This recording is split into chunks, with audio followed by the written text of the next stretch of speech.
In today's review, we're going to have to be wary of yomas as we explore small towns filled with ghosts from Japanese folklore. Today we're looking at the Switch port of Yomawari, The Long Night Collection.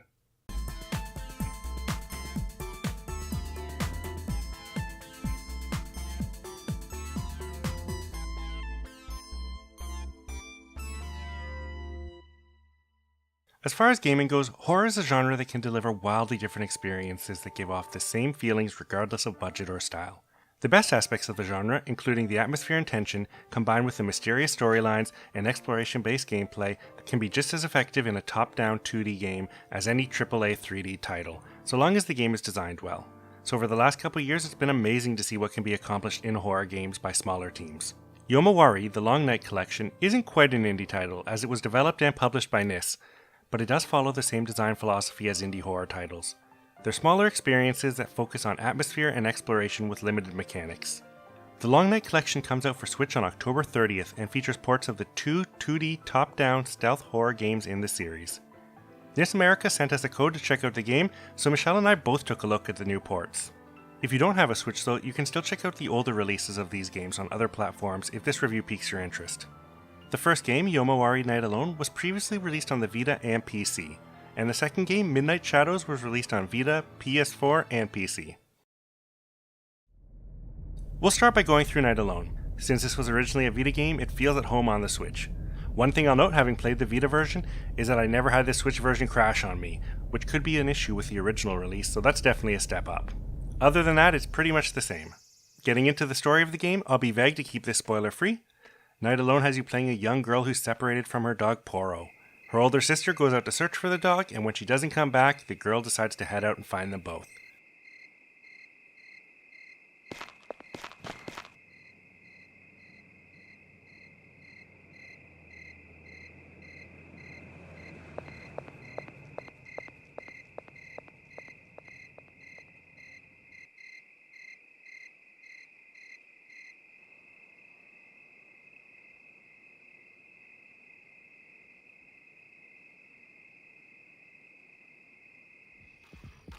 Unfortunately, the girl seems to live in the most haunted town of all time, with tons of different spirits and monstrosity that kill you on contact. When you come in contact with a ghost, you're sent back to the last checkpoint, which is either your home or the last Jizzo statue you offered a coin to.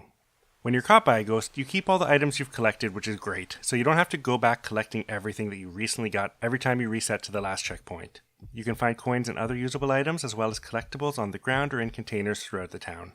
The game is just one big environment. You move through the town with the only other area being inside your house. You can warp back to your house at any time to save the game, but doing this clears your last checkpoint. Certain parts of the town are blocked off, but become accessible in later chapters. Thankfully, you can quickly free travel between the Jizzo statues you've found, which cuts down on the travel time throughout the town. The game mechanics are pretty simple, but the game gives you very little info on them, so it's mostly up to you to figure out certain things. Movement is the biggest part of the game, so 2 buttons are dedicated to altering that. The run button allows you to sprint to keep away from ghosts, but it burns through your stamina bar. How quickly that bar goes down depends on how much danger you're in, so you can use it to get around town pretty quickly, but if a ghost is after you, it'll deplete way faster. There's also a tiptoe button that has you move more slowly. This allows you to sneak past certain spirits and also speeds up the recovery of your stamina bar. It also zooms in the screen a bit so your field of view is hampered while using it, and while sneaking your character always faces the same direction.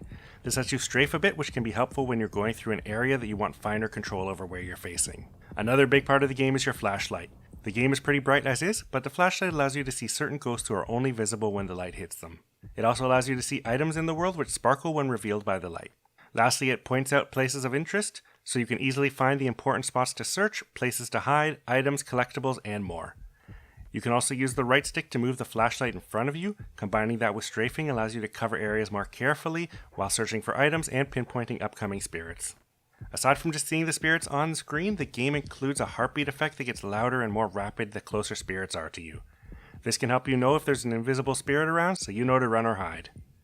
Hiding wasn't a big part of the game the way I played it, but it's necessary at some points. The game features several signs and bushes you can take shelter in. When you do, the spirits around you show us pink dots and you can see their movements so you know when to pop back out. Once you're in these spots, you're completely safe. Unlike other games with similar mechanics, the spirits don't ever pull you out, and you don't even have to wait that long for them to move away in most cases. Basically, the game boils down to a mix of action and puzzle. You explore the town avoiding ghosts, and each chapter leads you to an area that you have to get through where the spirits are laid out in specific ways. Each spirit behaves differently, so you have to learn their patterns and the tricks needed to get past them. You have some consumable items you can use, but they have very specific uses, so you won't be using them that often. Just knowing how to get past the ghost isn't enough. Many sections involve luring, dodging, and managing your stamina bar in order to get through, and they leave small room for errors. So you have to be really quick during the tougher parts of the game. Once you get through the game, you unlock the free roam mode, where you can go around getting the rest of the collectibles you missed. Overall, Night Alone takes about 5 to 10 hours depending on how much of the collectibles you go for. To get into some criticisms, I have some small issues with the game. The biggest one is that certain parts can get pretty frustrating. Areas with long segments between checkpoints and a ton of spirits with tricky placement can have you constantly dying trying to get through until you're able to make near flawless movements. The in-game map is also a little annoying. It's a decent representation of the game world, but the marker doesn't actually line up to exactly where your character is. So if you're at one intersection and there's another one nearby, you might not be able to tell from the map where you are exactly. That can make it tricky when you're trying to explore new places. Both of those issues can be annoying when you're trying to get all the collectibles, which you'll want to do because they reveal a bit more about this story.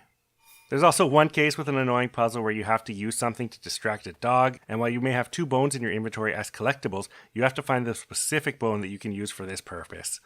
That was somewhere that both Michelle and I got stuck for a bit during our playthroughs, so if you're stuck there too, maybe search the pool a bit more carefully. On the other hand, its atmosphere is really good. The sound design is simple but extremely effective at building tension and scares. Its characters are interesting, and the story, while short and simple, is filled with several shocking moments.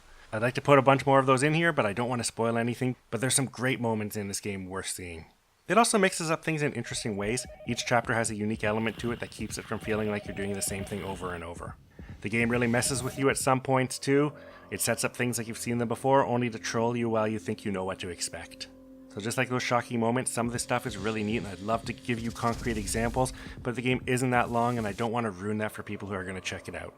Overall, Night Alone is a decent game with a mix of some frustrating moments and some really great ones. It's worth checking out for fans of indie horror games that don't get too frustrated with trial and error gameplay, and don't mind some rough game design punctuated with some incredible parts. But that isn't the only game in this collection, so let's move on to Yomawari Midnight Shadows. If you play these games back to back, you'll be amazed at the jump in quality. Visually, Midnight Shadows is significantly more striking than Night Alone. The opening segment alone shows off better resolution graphics with more vibrant colors, as well as some great parallax scrolling effects which show off the updates from the previous game. The new story takes place in a whole new town with different characters. After an introduction and tutorial that's even more shocking than Night Alone's, it sets the tone and mystery for the whole game. We get familiar with our 2 new playable characters, elementary school girls Yui and Haru. The girls set out to see a fireworks show and run into spirits on the way home which separate them. Control switches from character to character as Yui tries to get home and Haru tries to find her. The new setup leads to an interesting narrative structure where you get introduced to an upcoming location through Yui and then make your way there and explore it more fully as Haru. The world of Midnight Shadows is quite a bit larger than Night Alone. It includes 2 towns and new areas you can enter outside of those. Buildings you can explore include a derelict house, a library that feels like it's straight out of Night Vale, and a short but visually distinct train area.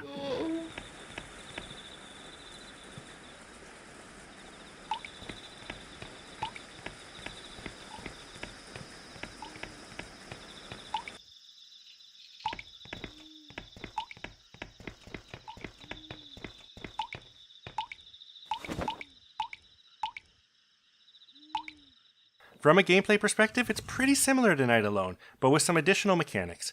You can now push objects like boxes, and you can also pick up and move things like ladders. The Jizo statues around town now save your game instead of just making checkpoints, and there's phones inside the buildings that allow you to save as well. There's still collectibles, key items, and consumable items, including some new items like the paper plane, fireflies, garbage bag, etc. But a big addition to the item system is that you can get charms.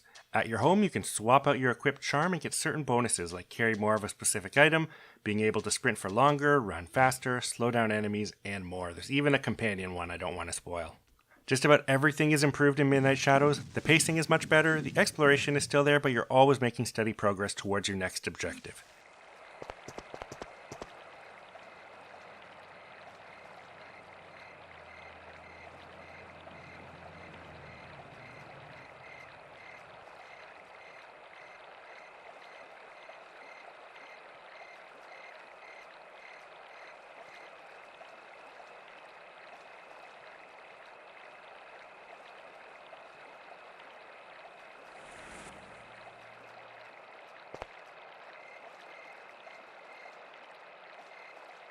Short story scenes are more plentiful and interesting and help with the feeling that you're always making progress.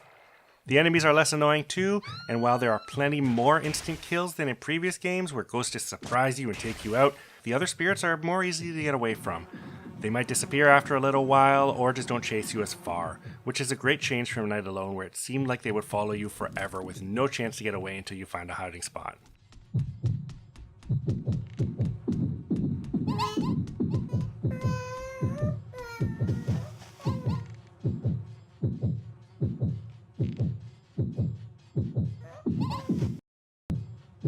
Midnight Shadows also has a number of bosses and sub-bosses. They're kind of like survival challenges where you have to stay alive while figuring out what to do in order to beat the spirits.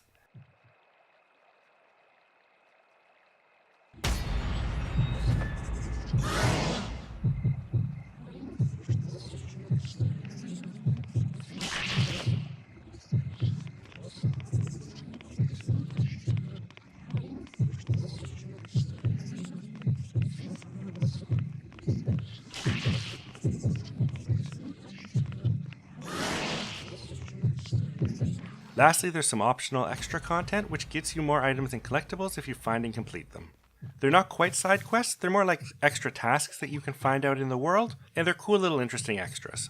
The main playthrough seems to be about the same length as the first game, but those extra tasks and some interesting post-game content make it a good bit longer if you plan on checking everything out. Overall, Midnight Shadows is a much more solid experience than Night Alone, and while I think Night Alone might turn off some players, this game is a much smoother experience that takes everything great from Night Alone and expands on it. Now, before you think about diving right into Midnight Shadows if you pick this up, you should know that there are some connections to Night Alone in the game, and some of the content is much more interesting if you played Night Alone first, so I recommend playing them in that order.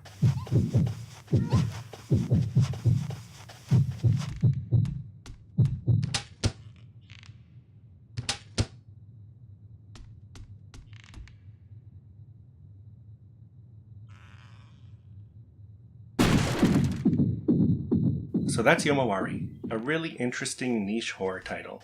I hope this review gave you an idea of if it's something you want to check out, and let me know your thoughts in the comments if you do. I put off 2 import horror reviews to do this one, so I hope to have those out by the end of the month. Stay tuned for those. We're doing a Wii game and an NES game that I have quick looked before, but now we're going to finally do a full review. So subscribe and stay tuned for that stuff. See you guys next time.